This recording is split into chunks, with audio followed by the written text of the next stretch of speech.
Buenas tardes, bienvenidos a todos los que están conectados, a todos los que nos acompañan. En el webinar de hoy vamos a adentrarnos en el fascinante mundo de la teletransportación cuántica, la superposición y el entrelazamiento de estados. Analizaremos cómo actúan sobre un qubit las compuertas cuánticas de Pauli y Hadamard, las que utilizaremos para realizar un circuito cuántico correspondiente al algoritmo de teletransportación de estados cuánticos. Finalmente mostraremos un programa en Python usando Qiskit que corre en la computadora cuántica de IBM, la computadora real de IBM. Este circuito cuántico básico es fundamental para poder teletransportar estados cuánticos, o sea, información, entre dos puntos que están a una gran distancia. Esto se hace por canales seguros, a través de repetidores y redes cuánticas. Y nuestro disertante de hoy es nuestro querido colega de la casa, el magíster Enrique Singolani. ¿Cómo te va, Enrique? Enrique Singolani es magíster en tecnología informática por la Facultad de Tecnología Informática de la Universidad Abierta Interamericana, licenciado en Ciencias Físicas por la UBA, profesor de enseñanza media y superior de física, profesor titular en las asignaturas Física 1 y 2, Electromagnetismo 1 y 2 y coordinador de las cátedras de Ciencias Básicas de la Facultad de TI de la UAI. Bienvenido, Enrique, ¿cómo estás? Un ¿Qué gusto tal, tenerte Darío? aquí. Bueno, muchas gracias por la presentación, y por el espacio para compartir este webinar de este tema tan fascinante que es la computación cuántica, ¿no? Y lo que se viene. Así que Exacto, bueno, exacto. sí, Si me sí. permitís, antes que comiences, que vamos a estar durante una hora muy entretenidos y sorprendidos seguramente por lo que nos vas a contar, les quiero decir a nuestros participantes que los que estén conectados por Zoom, en la parte inferior, tienen un icono que dice preguntas y respuestas. Nos pueden dejar las preguntas que quieran hacer allí, yo te las voy a ir alcanzando, para que la vos las respondas cuando lo consideres oportuno. Y también dar la bienvenida a toda la gente que nos sigue por Zoom, que bueno, no tiene la oportunidad de interactuar con nosotros, pero sí nos van a estar viendo y escuchando. Bueno, perfecto. Así que cuando quieras podemos comenzar. Bueno, bueno, les voy a compartir la pantalla entonces. Bueno, el tema entonces, buenas noches a todos. Es un gusto estar aquí compartiendo esta presentación y vamos a adentrarnos un poco en el mundo de la computación cuántica. Y el tema de hoy es un poco ver cómo se hace para eh, teletransportar, para enviar información a través de una red cuántica. Ese va a ser el objetivo, digamos, final, pero para eso vamos a pasar por algunas partes antes. Este año, aprovecho para compartir con todos, es el Año Internacional de la Ciencia y Tecnología Cuántica, declarado por la UNESCO, eh, y es el año en el que se conmemora el centenario, es decir, el 100 aniversario de el nacimiento de esta nueva rama de la física, que es la mecánica cuántica, de la mano de todos estos padres fundadores, como son Planck, que fue el primero, el que introdujo el cuanto de energía para resolver un problema hasta ese momento muy difícil. Él tuvo que incluir el cuanto, es decir, cuantificar la energía. La energía no se intercambia de forma continua, sino que se intercambia de a cachitos, de a pedacitos chiquitos que se llaman cuantos. Hay una moneda mínima, la monedita de un centavo, digamos, que es la moneda con la que podemos intercambiar energía. Y distintos sistemas tienen distintos cuantos energéticos. Después, Einstein aportó para explicar el efecto fotoeléctrico. ¿Por qué cuando la luz incide sobre un metal, extrae electrones? ¿Y por qué determinadas frecuencias de luz sí y otras no? Bueno, esto fue explicado por Einstein y para eso Einstein tuvo que suponer que la luz, que hasta ese momento era una onda, ahora se podía considerar compuesta por partículas, a las que llamó fotones. Eh, por eso ganó el premio Nobel Einstein. Uno puede pensar que Einstein lo ganó por la teoría de la relatividad, pero no, Einstein ganó el Nobel por la explicación del efecto fotoeléctrico en el año 1921. Después, bueno, aparece Bohr, que explica o introduce esos cuantos energéticos para explicar las transiciones electrónicas en el átomo. Y por último, Louis de Broglie, que dice, y si la radiación luminosa, si la luz, que es una onda, ahora resulta que también está compuesta por partículas, ¿podría ser que las partículas tengan propiedades ondulatorias? Que las partículas también puedan considerarse como ondas. Y bueno, y acertó, y las partículas hoy en día, como las partículas subatómicas, electrones, protones, hasta átomos, tienen propiedades ondulatorias, en realidad toda la materia lo tiene. Pero a gran escala, en lo que es macro, no se nota. Sin embargo, en partículas subatómicas las propiedades ondulatorias se notan. Bueno, y estos aportes de estos cuatro grandes fueron los que dieron origen a la mecánica cuántica y ahora a lo nuestro, que es la computación cuántica, cómo usar esos conceptos de mecánica cuántica para hacer computación. Y esta computación cuántica es un nuevo paradigma que abarca diversos campos de aplicación. Hoy se pueden aplicar en industria aeroespacial, en investigación en ciencias básicas. Una computadora cuántica es un laboratorio de experimentación, además de ser una máquina de cómputo. Eh, bueno, el diseño de nuevos materiales en la industria química, se está trabajando también en desarrollo de nuevos medicamentos en la industria farmacéutica, en comunicación y seguridad informática es fundamental lo que se puede hacer con la tecnología cuántica para resolver problemas de optimización, para aplicarlo en finanzas. Bueno, hay una cantidad de aplicaciones que se están viendo y que están apareciendo y que la computadora cuántica es muy apta para resolver esos problemas.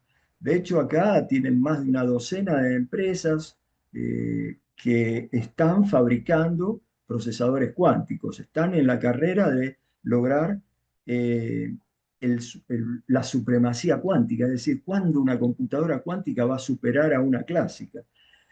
Y esto es la carrera entre grandes como IBM, Google, Microsoft, Intel, todos están en el campo de computación cuántica trabajando. Así que bueno, es un tema muy interesante hoy en día. Y en este webinar lo que vamos a ir viendo es describir qué es un qubit, cómo se representa matemáticamente por un ket, qué es una compuerta cuántica o cómo es la representación algebraica, digamos, de una compuerta cuántica. Y para eso, para poder llegar a establecer eh, cómo obtenemos superposición de estados, cuál es la ventaja de la computación cuántica, otro fenómeno que es entrelazamiento cuántico, y cuando veamos esas cositas fundamentales, vamos a poder describir el algoritmo de teletransportación cuántica, que lo vamos a ver implementado en un circuito cuántico y también en un programita desarrollado y corrido en un procesador cuántico de IBM en una computadora cuántica real. Para llegar entonces sí a hablar un poquito sobre repetidores cuánticos y la próxima futura Internet cuántica. Así que bueno, este es el camino bastante ambicioso, pero bueno, vamos a tratar de ir describiendo cada una de estas cositas. Por empezar, un repaso de bit contra qubit. El bit es la unidad clásica de información en computación clásica, ¿no es cierto? El bit puede estar en dos estados, 0 o 1, y un bit está o en 0 o en 1. no hay ninguna otra posibilidad. Sin embargo, en computación cuántica se usa una unidad fundamental de información que es el qubit. Y el qubit puede estar en una cantidad infinita de estados, digamos, porque el qubit está representado por un punto en una esfera, en una cáscara esférica, que se llama la esfera de Bloch. El qubit es un vectorcito de largo de norma 1, un vector unitario, que apunta a algún punto de una esfera de esa cáscara esférica de radio 1. Esa es la que se llama esfera de Bloch, y cuando no lo observamos, está en cualquier estado que hayamos preparado a través de la aplicación de compuertas, como vamos a ver, pero al ser observado, cuando medimos el qubit, se produce un fenómeno que se llama el colapso de la función de onda, que es que el qubit va a colapsar su estado, o sea, va a ser visto por nosotros únicamente en dos estados, el cero o el uno. Sin embargo, si no lo miramos, cuando lo preparamos en la computadora cuántica, podemos obtener que el qubit esté en cualquiera de todos estos puntitos de esa cáscara esférica. Ahora ya vamos a ir viendo un poquito de qué se trata todo esto, pero si lo observamos, eso va a colapsar en alguno de los dos estados, estado cero o estado 1. Esta propiedad del qubit de poder estar en cualquier estado intermedio, digamos, eso se llama que esté en superposición de estados, es lo que le da el paralelismo intrínseco, la potencia de un paralelismo intrínseco a la computadora cuántica, ¿no?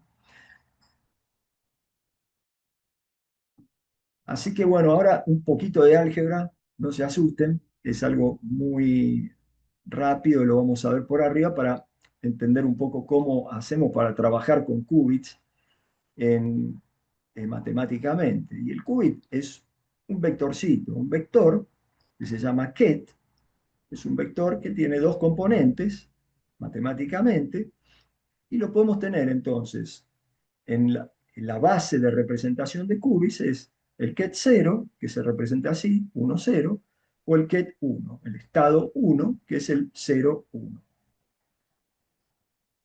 El estado 0 en la esfera de Bloch es un vectorcito que apunta hacia el norte.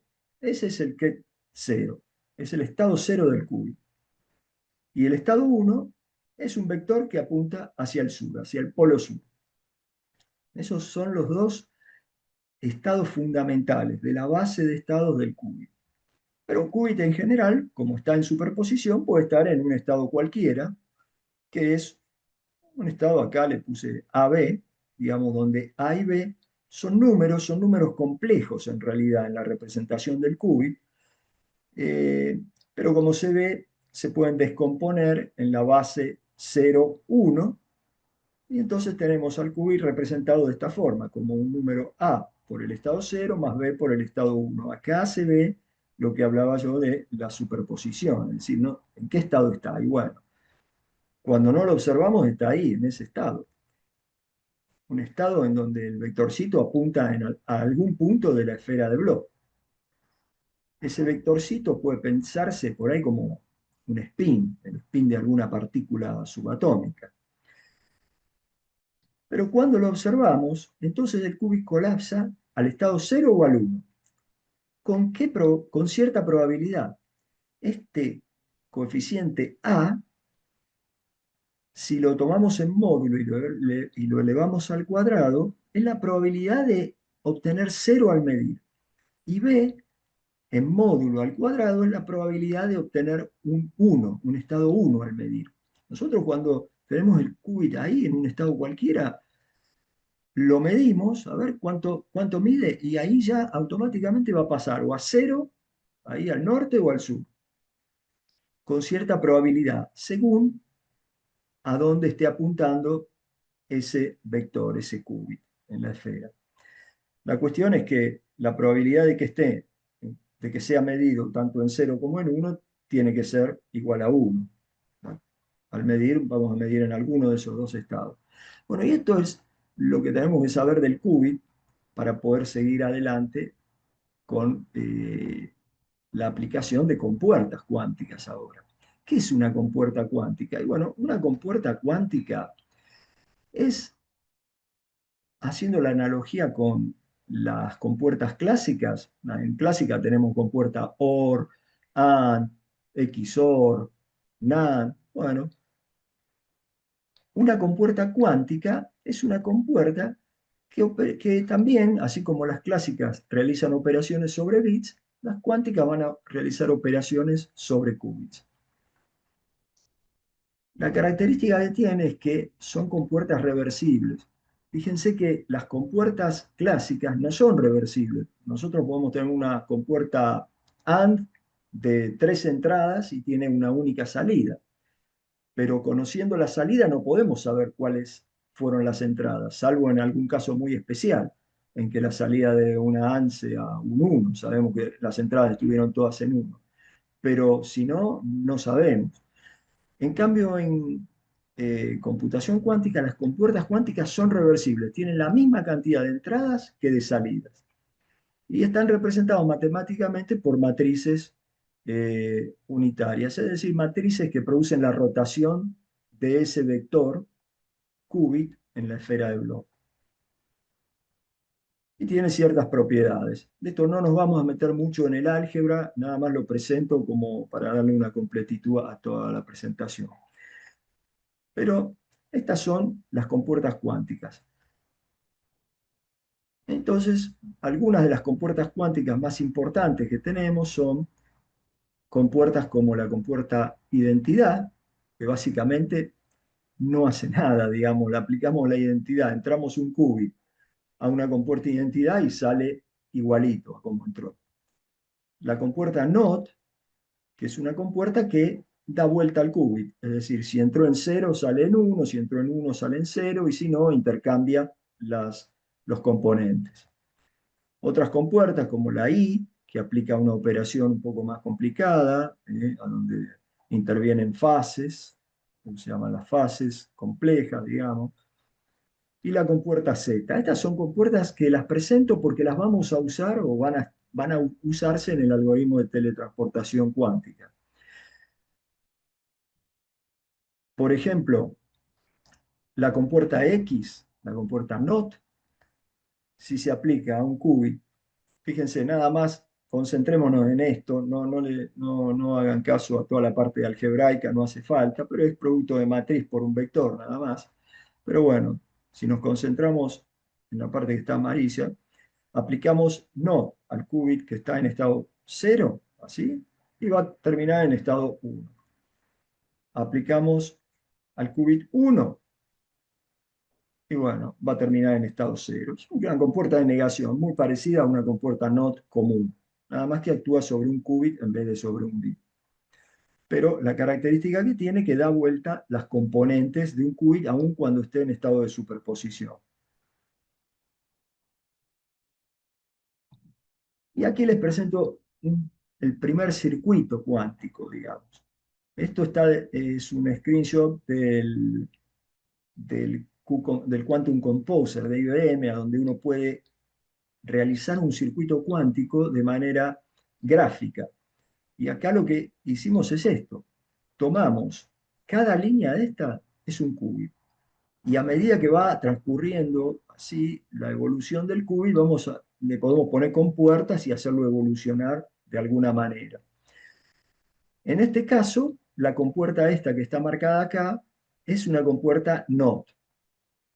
Esta compuerta NOT va seguida de una compuerta de medición. Esta compuerta la podría, en el Quantum Composer, ustedes van a poder arrastrar la compuerta hasta el lugar este y ya aplica la compuerta NOT al qubit. ¿Y qué obtenemos entonces? Que si el qubit entró en estado 0, todos los qubits inicialmente en todos los algoritmos cuánticos se preparan en estado 0 y después se los hace evolucionar a través de aplicación de compuertas. Si entró en estado 0, va a terminar en estado 1. Alguien puede preguntarse, pero esto está muy lindo, esto es todo matemática, y ¿cómo actúan las compuertas sobre un qubit? Bueno, el qubit, hay distintos tipos de qubit. Por ejemplo, en IBM se trabaja con qubits superconductores, de plasmones, y bueno, la cuestión es que son anillitos superconductores, piensen así, como que tienen una corriente interna que puede girar en uno u otro sentido. Y básicamente una compuerta NOT, ¿qué va a hacer? Y va a invertir el sentido de giro de esa corriente eléctrica. ¿Cómo? Aplicando pulsos de microondas. Entonces, esta es la parte de hardware. Eh, pero la parte que nosotros vemos cuando programamos en la computadora cuántica es básicamente tener idea del circuito cuántico y después del programita que vamos a aplicar para hacerle ejecutar las distintas compuertas e ir evolucionando al qubit a lo largo del circuito. Fíjense que en este caso el qubit que entró en cero sale en uno y acá les dice probabilidad y les da el 100% de probabilidad, porque este qubit ya entró en un estado puro, digamos, cero, cero, y va a terminar siendo, termina como un 1. La siguiente compuerta que vamos a necesitar es esta, la compuerta de Hadamard. Esta compuerta, aplicada a un qubit, lo pone en un estado de superposición. Miren, si tenemos un qubit al que le aplicamos esta compuerta H, ¿eh? al qubit cero, va a quedar así el estado. Un estado que es 1 sobre raíz de 2 en la componente cero, 1 sobre raíz de 2 en la componente 1. Ese estado se llama estado más. Y fíjense que cuando hacemos eso, hay una probabilidad al medir de 1 sobre raíz de 2 en módulo al cuadrado, ¿ven? Un medio de medirla en cero o un medio de medirlo en 1 a ese qubit. En la esfera de Bloch está representado como un vector que apunta, digamos, al punto cardinal oeste, digamos. Si aplicamos una compuerta H al qubit 1, y bueno, entonces el vector que obtenemos es el estado menos, que es un estado de superposición. Fíjense que cualquiera de estos estados ya no es un estado en que esté en 0 o en 1 el qubit. El qubit quedó en un estado de superposición. Así que si le aplicamos H ahora al qubit que inicialmente estaba en 0, bueno, al medirlo nos va a resultar que con probabilidad 0,5, o sea, 50% de las veces vamos a poder medirlo en estado 0 y 50% en estado 1.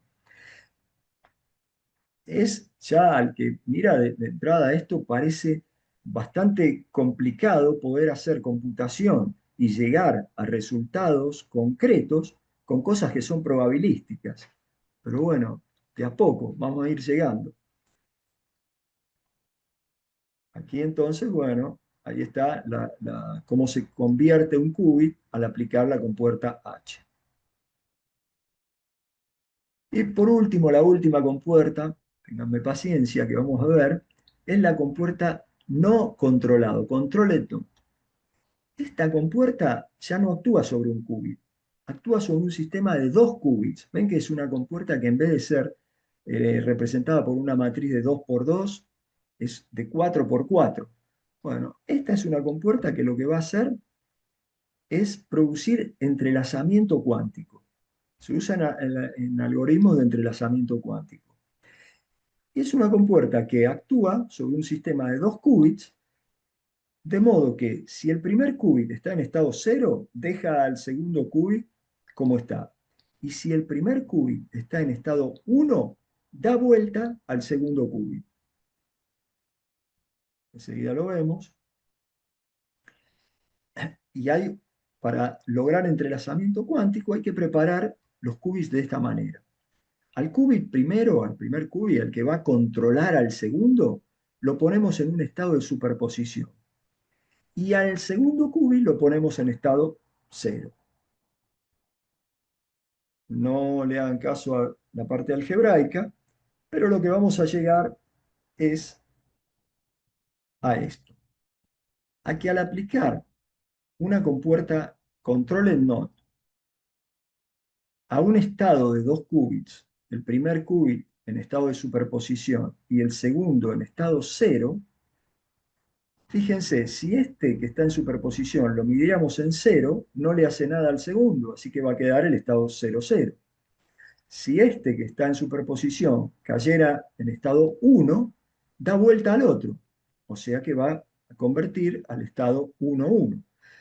Y este estado cuántico de 2 qubits, fíjense que son 2 qubits, se llama, preparado de esta forma, es un estado de entrelazamiento cuántico. ¿Qué es el entrelazamiento cuántico?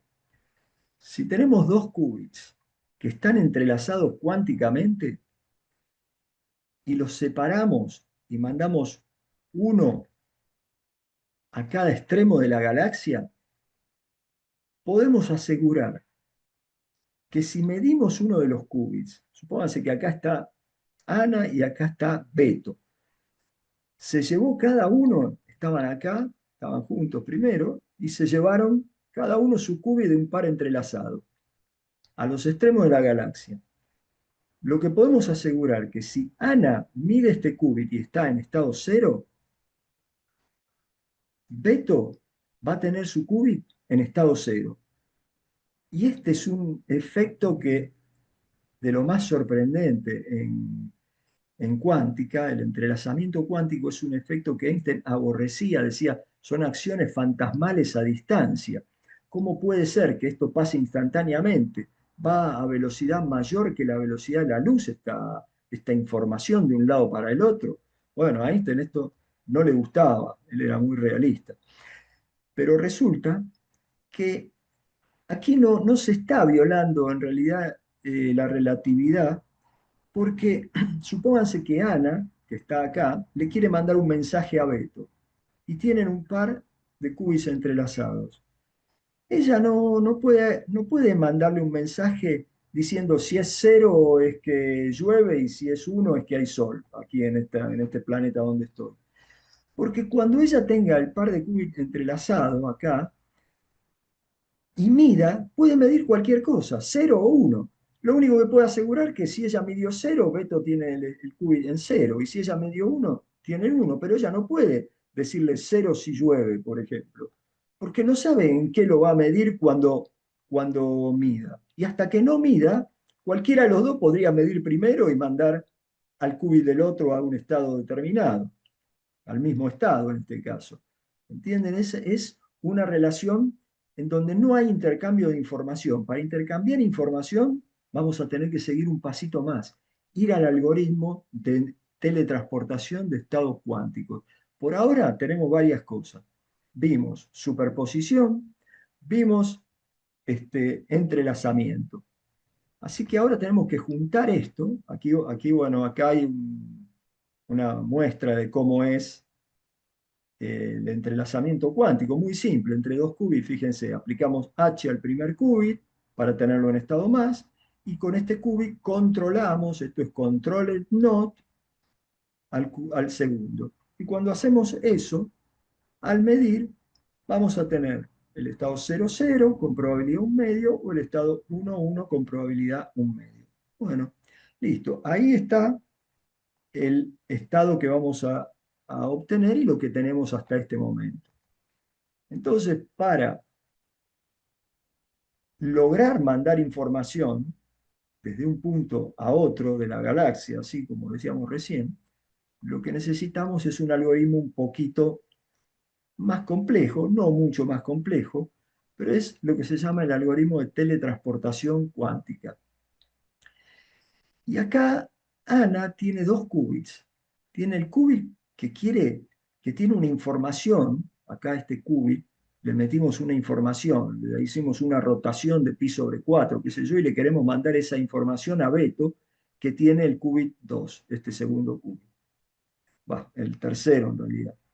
Ana tiene el qubit 0, que es el que tiene la información, y el qubit 1, que es un qubit de un par entrelazado con Beto. ¿Ven? Ahí, qubit 1, qubit 2 están entrelazados por este algoritmo que habíamos visto antes. Aplicar H y control el no. Después, Beto se fue a la otra punta de la galaxia y se llevó su qubit del par entrelazado. Nada más. Y Ana se quedó con esto y ahora Ana Se quedó con este qubit y ahora tiene otro y quiere mandarle esta información a Beto. ¿Cómo hace?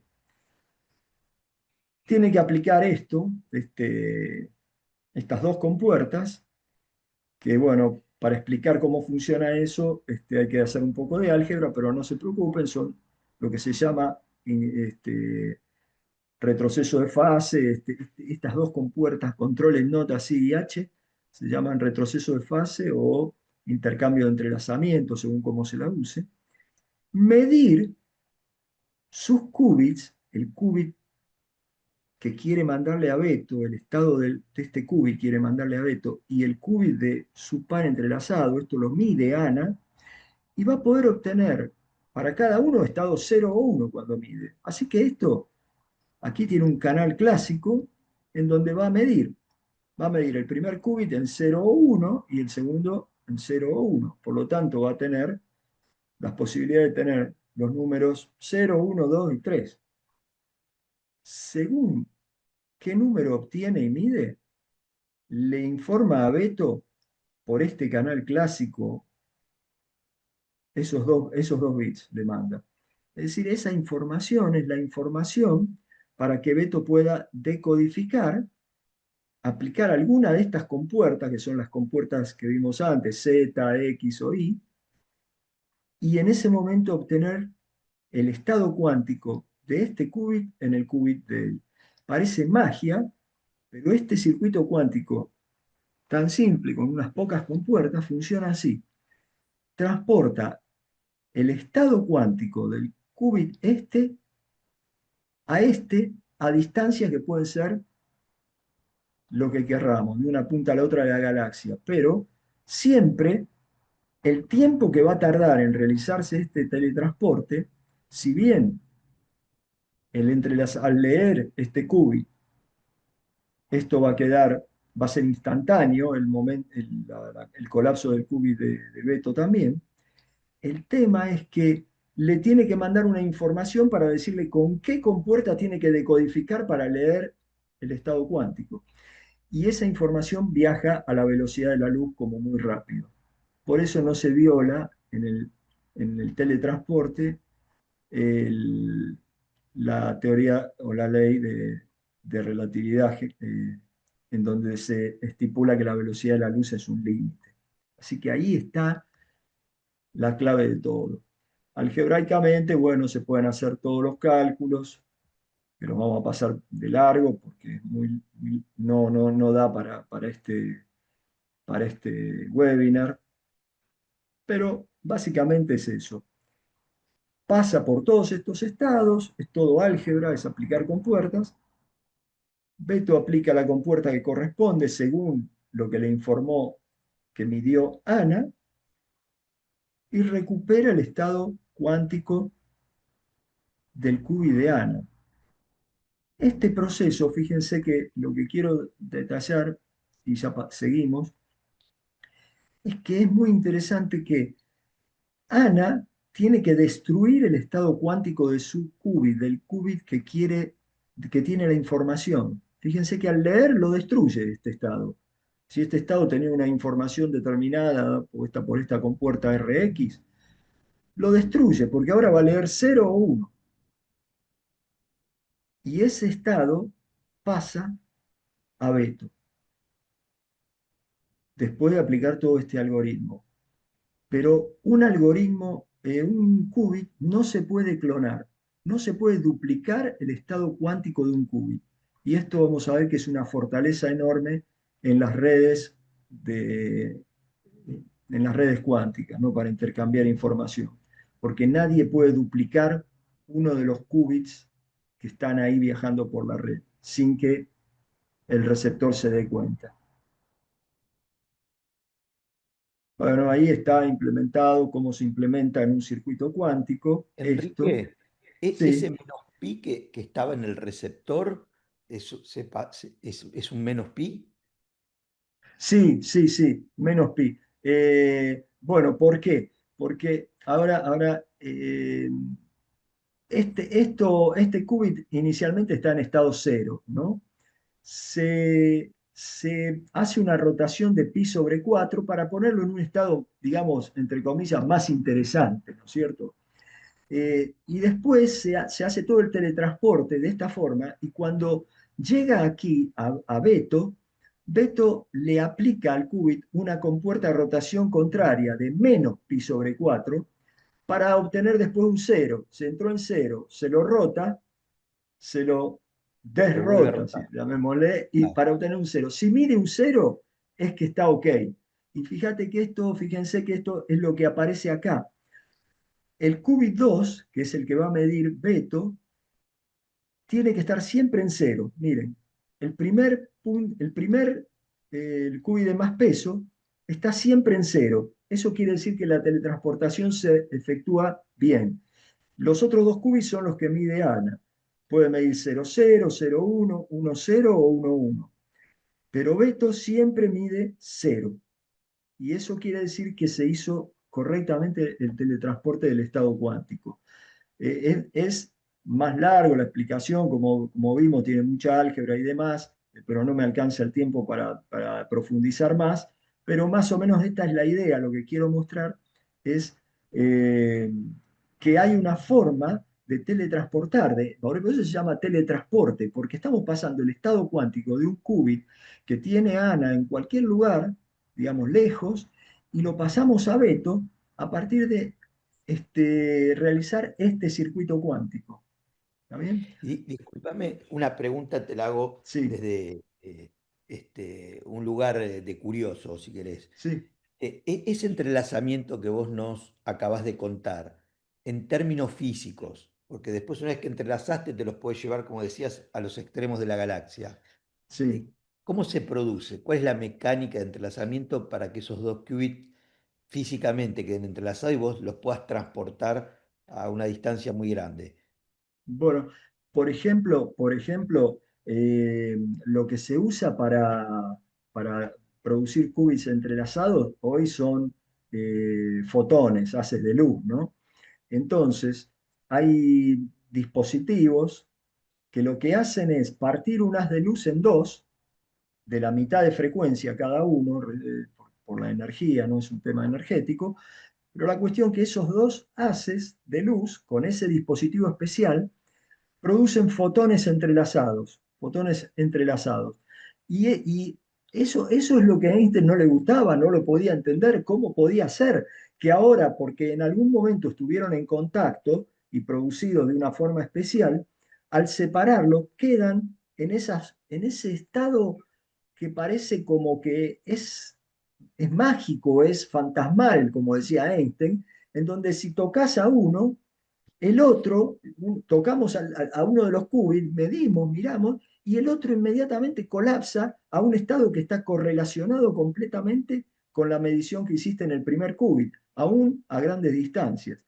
Entonces se producen, en dispositivos especiales se pueden producir fotones entrelazados. De hecho, en un ratito vamos a ver algunos experimentos que se hicieron para establecer teletransporte cuántico a grandes distancias. Enseguida lo muestro eso, sí.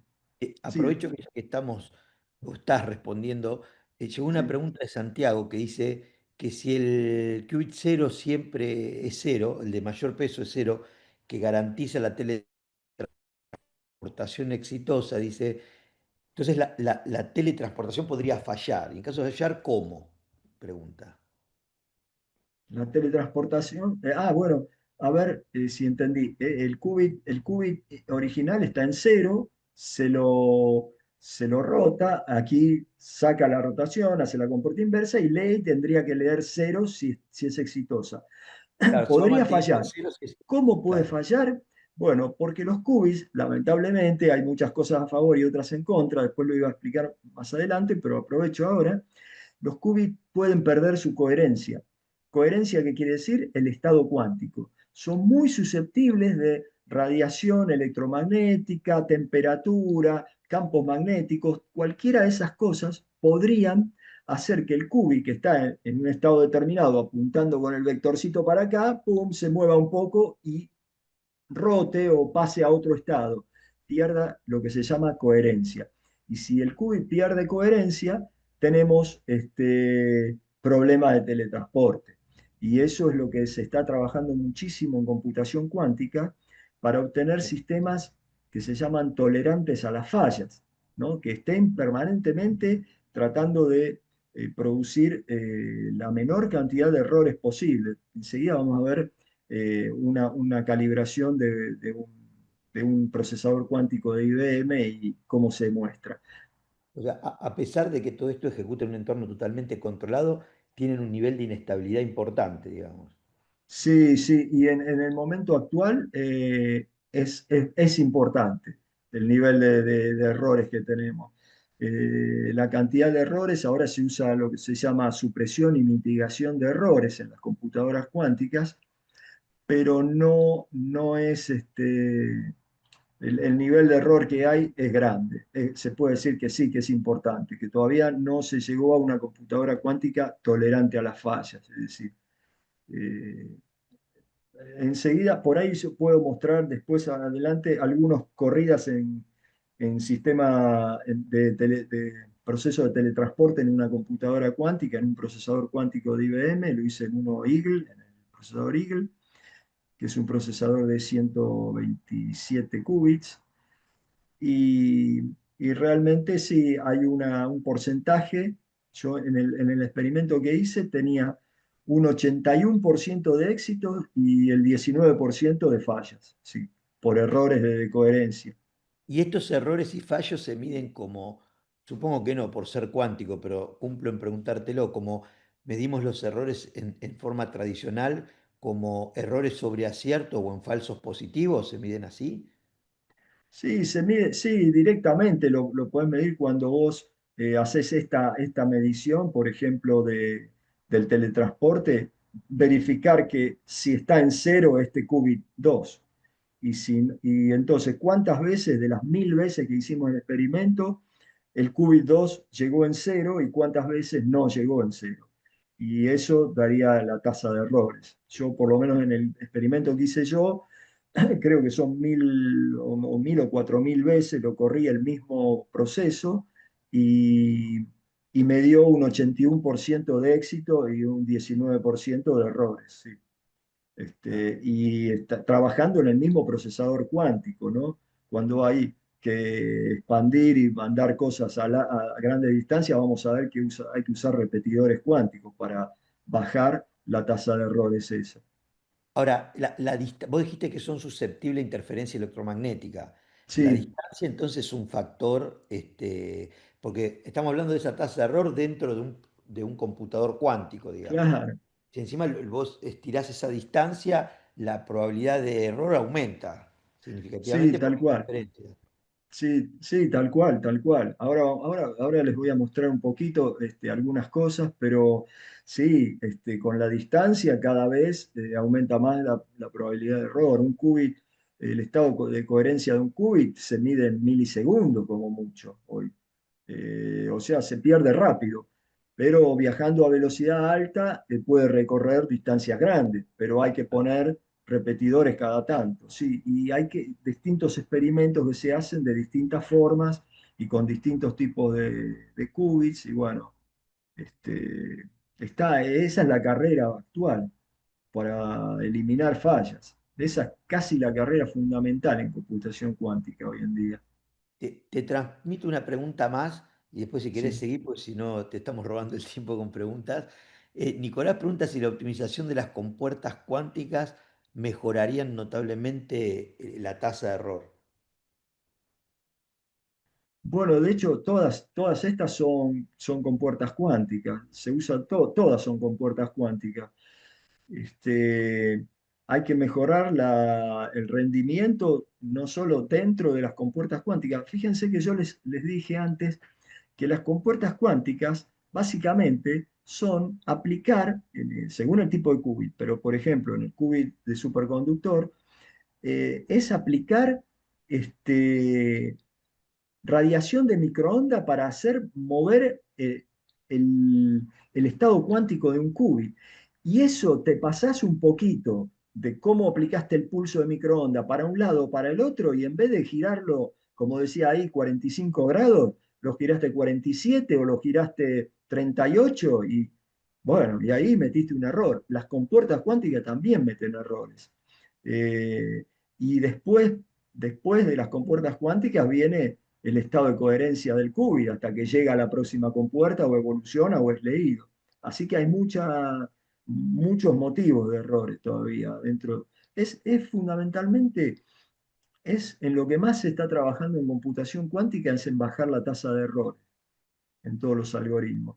Porque justamente es un modelo, es un fenómeno, la cuántica, la mecánica cuántica es probabilística.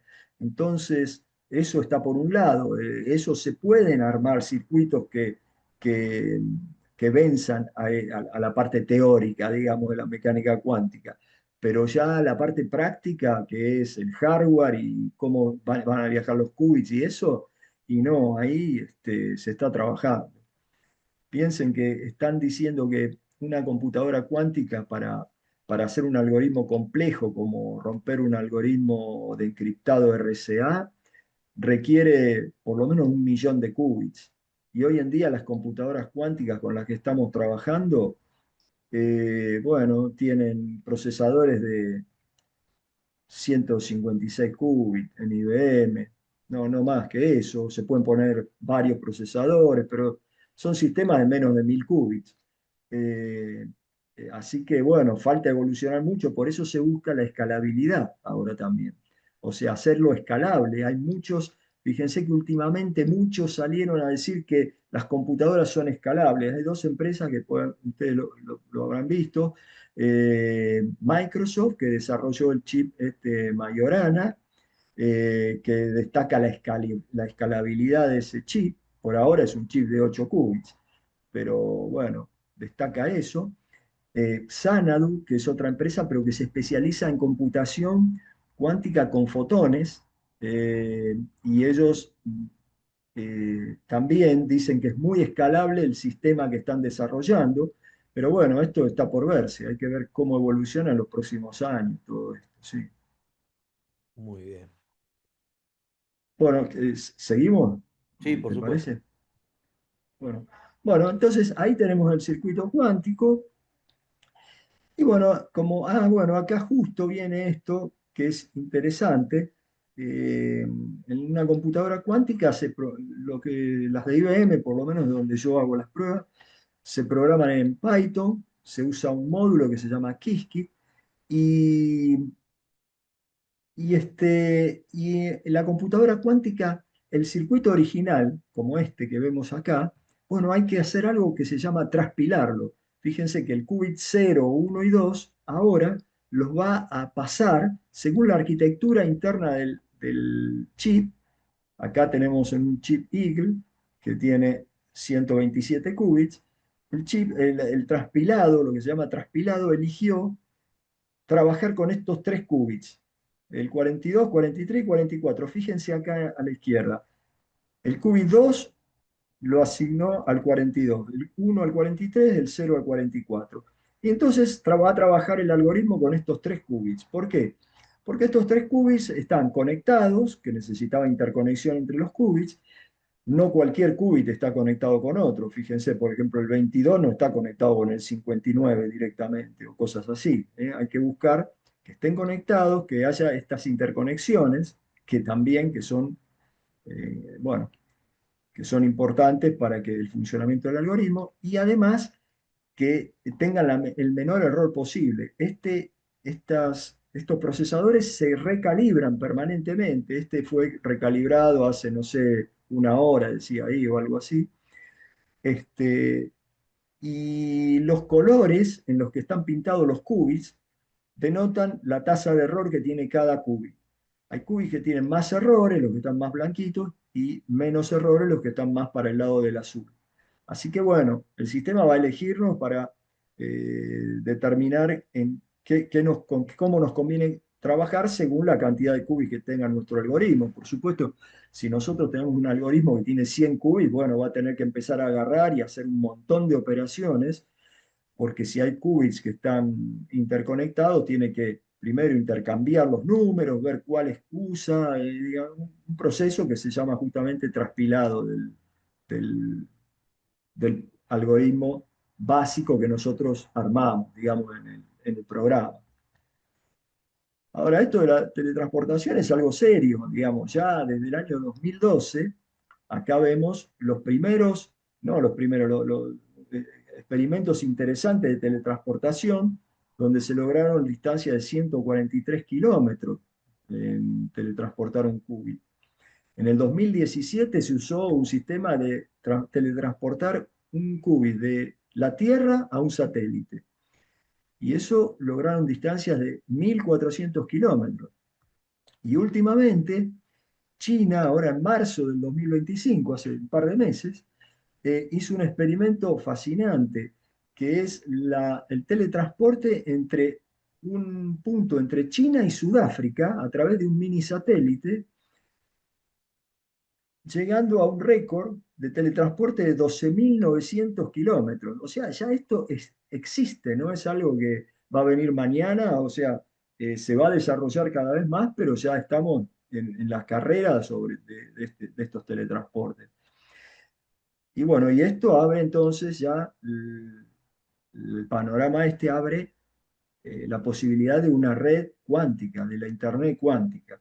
Esta Internet cuántica, ya hay empresas trabajando en esto, y fíjense que no son improvisados, son gente que está trabajando con un montón de partners. Tenemos Microsoft, AWS, Google, Cisco, Accenture, es decir, hay un montón de empresas involucradas para desarrollar dispositivos para redes cuánticas hoy en día.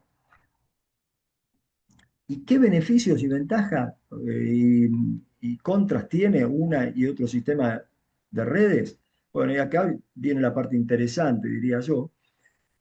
En una red de comunicaciones clásicas tenemos a Alice acá, en vez de ser Ana y Beto, como digo yo, acá son Alice y Bob, están conectadas por una fibra y intercambian información transmitiendo bits encriptados. Esto es una red clásica, ¿no? Están los bits encriptados.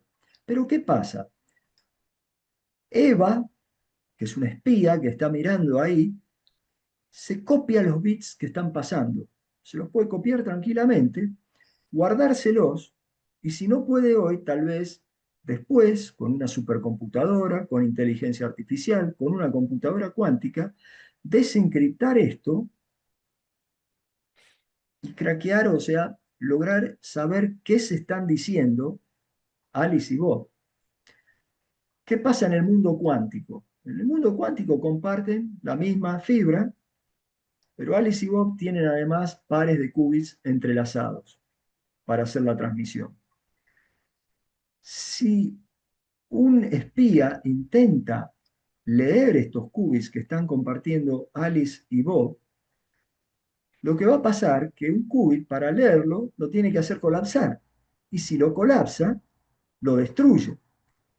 Y como aparte aparece este tema que les había hablado antes, de la no clonación, no se pueden duplicar los qubits, esto es un teorema fundamental de la mecánica cuántica, un estado cuántico no se puede duplicar, es decir, no podemos tener una compuerta cuántica que entre el qubit que queremos duplicar y uno en estado cero, uno cualquiera, y salir con dos qubits, el original y un clonado.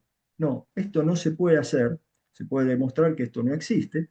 Entonces, si Eva lee el qubit, Eva por empezar no lo puede duplicar. Entonces lo puede leer, pero si lo lee lo colapsa, destruye el estado. Se lo puede copiar, pero no lo puede duplicar. Si no lo puede duplicar, enseguida Bob y Alice descubren que hay alguien, porque le llega información corrupta, descubren que hay alguien que está observando. Entonces, esta es una ventaja terrible de las redes cuánticas. Es decir, la no clonación impide que un espía, que un hacker, pueda romper ahí y estar mirando lo que estamos haciendo, porque enseguida hay protocolos especiales como protocolos de encriptado cuántico, de seguridad y de detección de intrusos, como el BB84, detecta enseguida de que hay alguien espiando. Eso es lo más interesante de la comunicación a través de redes cuánticas. Se detectan los intrusos fácilmente. Ahora, ¿cuál es la contrapartida de esto?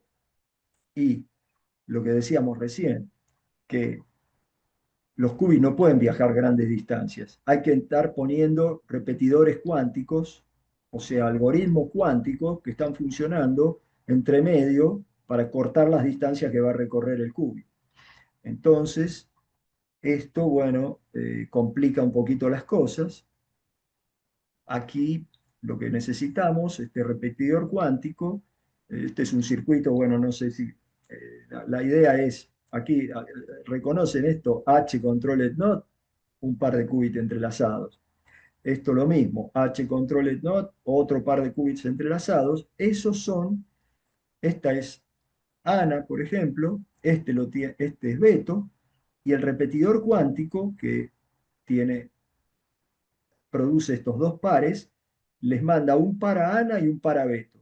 Y él hace un proceso, que es este de intercambio de entrelazamiento, como veíamos antes en el algoritmo de teleportación y lectura de los qubits propios. El repetidor hace esto y con esto logra entrelazar los qubits de Ana y Beto. Fíjense que Ana está a una distancia relativamente cerca, pónganle, del repetidor. Beto también. El repetidor ocupa los dos qubits centrales. Entonces, el repetidor le puede mandar a Ana y a Beto un qubit, pero después tiene que entrelazar los qubits que le mandó a Ana y a Beto. Y eso lo hace con este algoritmo, trabajando sobre sus propios qubits, usando técnicas parecidas a las del entrelazamiento cuántico. Logra que estos qubits distantes estén entrelazados. El repetidor cuántico es un distribuidor de entrelazamiento cuántico, ni más ni menos. Distribuye entrelazamiento. Y bueno, y logra entonces que se puedan establecer comunicaciones por redes cuánticas. Ven acá, el repetidor está acá en el centro, manda un par de qubits entrelazados, le manda uno a Ana, y otro lo mantiene, le manda uno a Beto y el otro lo mantiene él, y ahora trabaja con sus propios qubits para entrelazar los qubits de Ana y de Beto. Y después entonces Ana puede, aplicando teletransportación, mandarle a Beto el estado cuántico de su qubit. Es todo un sistema medio complejo, pero que es lo que se está usando para lograr aumentar las distancias, porque si no las distancias son complicadas, porque por las fibras hay mucha interferencia, mucho ruido y demás, y los qubits se pierden su estado de coherencia. Así que esto es más o menos lo que se está haciendo en teletransporte. Por ejemplo, acá tenemos una empresa que se llama QTech, ahí vamos a ver, una simulación, es una empresa que trabaja con la Universidad de Leiden, es un instituto de la Universidad de Leiden, y están haciendo pruebas para entrelazamiento y teletransporte entre la ciudad de Rotterdam y Ámsterdam, en Países Bajos, en Holanda. Esta es una simulación de una de las pruebas, digamos. Bueno, y están usando este tema de repetidores cuánticos, ¿eh? Para establecer conexión entre ciudades o lugares distantes, a donde no llegarían clásicamente, digamos, con una red, digamos, directa, cuántica directa, por pérdida de coherencia en los qubits.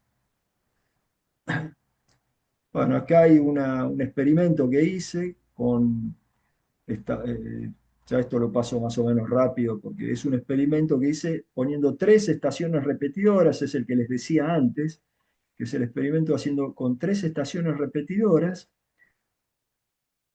este, conectando los qubits y un código escrito en Python. Este código se ejecuta en la computadora cuántica de IBM, esto es un código muy simple, digamos, es muy, muy fácil, digamos, correr estas aplicaciones. Cualquiera puede registrarse en IBM Quantum y tener acceso a procesadores cuánticos y hacer pruebas, pruebas con Qiskit y con el Quantum Composer que les mostraba antes para diseñar circuititos. Se pueden registrar libremente. Eso es, es libre, el acceso es libre, y se registran y pueden tener acceso a una computadora cuántica y hacer pruebas. Entonces, ahí está el circuito que vamos a correr y bueno, eh, básicamente, bueno, acá lo voy a... Esta es la descripción del programa de cómo trabaja este algoritmo. Pero al final les voy a mostrar... Eso lo programaste con Visual Code, ¿no, Enrique? Sí, bueno, ahí les mostré un poquito el tema que les decía de los errores que se tienen ahí. Ahora, bueno, para terminar, les doy un pantallazo rápido de lo que pasa. No sé cómo vamos con la hora, creo que estamos, no sé, Un Darío, poquitito si puedo pasó, pero termina, extenderme. termina, Bueno, bueno. termina porque es muy interesante. No, me llamó la atención, te decía, el IDE que usaste para desarrollar con Python es el Visual Code. Sí, sí, Visual Studio, sí. Eh, Sí, sí, sí. Ahí lo único que hay que hacer es, bueno, pip, Qiskit y todas las librerías que necesitas Python. y claro, y se desarrolla directamente. Escribís ahí, ¿no? Es muy bueno, después lo ejecutás con una orden y lo mandás al procesador, te devuelve los resultados. Es muy bueno el sistema y estás trabajando con una... nunca una computadora cuántica va a trabajar sola. Siempre es un sistema híbrido, siempre se apoya en una computadora clásica, donde hacemos los programas y después incluso hay algoritmos especiales en donde la parte de optimización a veces se hace, viste, se corre en computadora clásica porque se hace más eficiente. Hay que buscarle la vuelta para que sea eficiente el programa o el algoritmo que hiciste. Y las partes difíciles las corres en la computadora cuántica y las partes fáciles, digamos, entre comillas, o que una clásica puede hacerlo, se corre en la computadora clásica. Sí. Bien, Eh, bueno, y esto para terminar, digamos, la parte de lo que es hoy eh, la alianza cuántica para Internet cuántica, digamos, europea. Hay una alianza de países europeos ya desarrollando esta Internet cuántica. En Estados Unidos están la Universidad de Arizona también construyendo una Internet cuántica, la Universidad de Chicago, Caltech, empresas privadas como Aliro, que ya la nombré, que es norteamericana, Nokia. Nokia está metido ahora en el desarrollo de la Internet cuántica, que es una empresa pionera de la telefonía celular. Muchos nos acordamos de los teléfonos Nokia, ¿no? Bueno, está famosos trabajando teléfonos de también. la... Sí, sí, los primeros, Nokia. Sí, sí, sí. Bueno, Microsoft, por supuesto, tiene un mapa, un roadmap de desarrollo para llegar a la Internet cuántica, cómo están haciendo, como un recorrido que piensan realizar para llegar ahí. Este, Empresas como Cubitech que dedican exclusivamente al desarrollo de dispositivos para redes cuánticas. Y una cosa que está pasando. Acá IonQ es un fabricante de computadoras cuánticas que está trabajando interesadamente en el desarrollo también de redes cuánticas. Y hace poco, en noviembre, acá del año pasado, de 2024, ya empezó las tratativas para adquirir la empresa Qubit.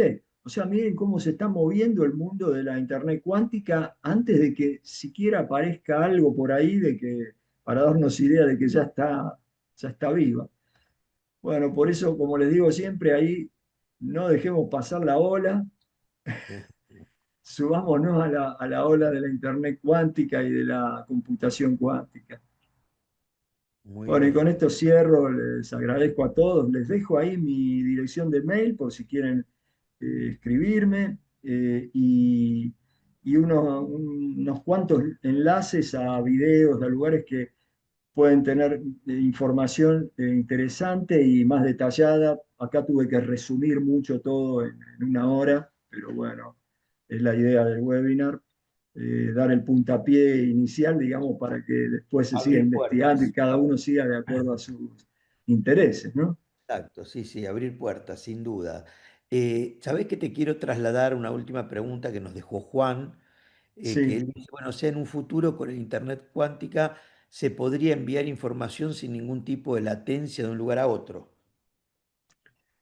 Eh, no, bueno, no hay latencia, sí, porque acuérdense que nosotros lo que tenemos rápido es el transporte por qubits entrelazados, del entrelazamiento.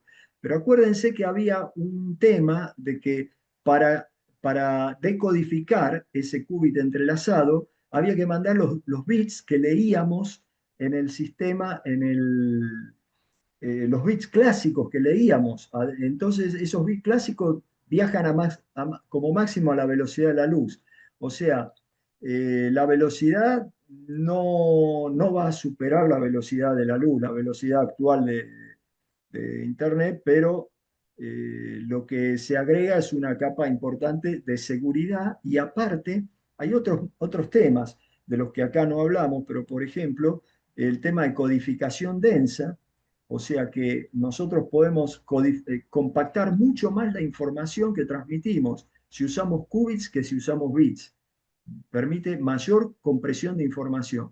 Eso es importante en computación cuántica, se puede lograr. Entonces, bueno, hay que ver con cuanto a velocidad y lo otro en cuanto a seguridad. Como está el teorema de no clonación, no se pueden duplicar qubits, la seguridad es mucho mayor que la de una red clásica. Sí. Esos son dos aspectos y el tema de seguridad hoy en día es uno de los que más cuidado hay que tener, ¿no? Claro, Porque claro. actualmente hay tanto hackeo de todo tipo que, bueno, es importante eso. Y por último, y con esto sí cerramos, para vos, ¿cuál es la empresa, te preguntan aquí, más avanzada en cuántica en este momento, desde tu óptica? Sí, y desde mi óptica, a mí me gusta IBM, a mí me gusta IBM, porque tiene una política de compartir información. Y eso es fundamental en este momento. IBM tiene muchísimos cursos que se pueden hacer en forma gratuita incluso, sobre computación cuántica, permiten acceso a los procesadores cuánticos de forma gratuita, te dan una cantidad de minutos por mes que son suficientes como para hacer un montón de pruebas y cuando están haciendo, y cuando vos o ustedes se anoten a un curso en IBM, en el curso le van a dar créditos para poder usar durante el curso más tiempo de cálculo, de computación cuántica, etcétera. O sea, a mí me gusta IBM, pero bueno, es porque yo estoy con IBM hace años trabajando en todos estos temas. Pero hay muchas empresas. Últimamente, bueno, ahora Microsoft dice que desarrolló un nuevo sistema con los chips Majorana. Otra empresa, Google, tiene los Sycamore y otros chips cuánticos y hizo experimentos muy interesantes, sobre todo experimentos más experimentos, porque la computación cuántica, acuérdense que adentro de la computadora cuántica los qubits son básicamente, lo podemos pensar como estados cuánticos en donde podemos hacer experiencias y verificar qué pasa, si pasa tal cosa, y después extrapolar eso a la naturaleza. Hay empresas que ya trabajan directamente con qubits que son iones. Entonces, IonQ, por ejemplo. Y entonces ahí son iones y estamos trabajando con iones y ver cómo se comportan sistemas con mucha cantidad de iones cuando los relacionamos de distintas formas. De ahí que sea interesante para el desarrollo de medicamentos, para el desarrollo de nuevos productos químicos, y porque están trabajando en un centro de experimentación. Bueno, es Así súper que hay muchas interesante. empresas. Xanadu está trabajando bien. No sé, hay varias empresas que están trabajando bien en computación cuántica, pero no sé. Es súper interesante en particular para todos, pero en particular para los jóvenes, porque están en los albores de ver el nacimiento de una tecnología, ¿no? Entonces poder adentrarse en ella y, digamos, irle Sí, siguiendo el paso es una excelente oportunidad, ¿no? A nosotros, sí, sí, nosotros hemos visto nacer otras tecnologías como Internet, ¿verdad? Y es muy sí, interesante cuando uno tuvo esa experiencia de ver nacer una tecnología y poder seguirle el ritmo. Y creo que con la computación cuántica está pasando esto. Si claro, bien se sí, avanzó un montón, no deja de estar en sus etapas más incipientes y creo que en donde se vayan resolviendo algunos de los problemas que enunciaste, va a ser una carrera vertiginosa, con una evolución exponencial en todo lo que se vaya sí, logrando. sí, sí, tal cual. Sí, sí, Así que bueno, bueno, esto es como decía, como digo siempre, no dejemos pasar la ola, digamos, la gente joven que está estudiando ahora tiene un futuro promisorio hermoso en computación en todos los aspectos. Vos fijate lo que es hoy en día la inteligencia artificial, el desarrollo. Nosotros lo veíamos como algo, yo leía a Marvin Minsky, a gente así que eran los pioneros de la inteligencia artificial. Y hoy en día lo vemos plasmado una en realidad. sistemas, es hermoso. Y Sí. después, bueno, y la computación cuántica y las cosas que se vienen. Yo pienso que hoy la gente que está estudiando, que está en la universidad, que está estudiando o que se está desarrollando en el mundo de la computación, y bueno, tiene un futuro hermoso para aprender y para investigar, que, que bueno, que no tienen que dejar pasar, tienen que Lleno, aprovechar.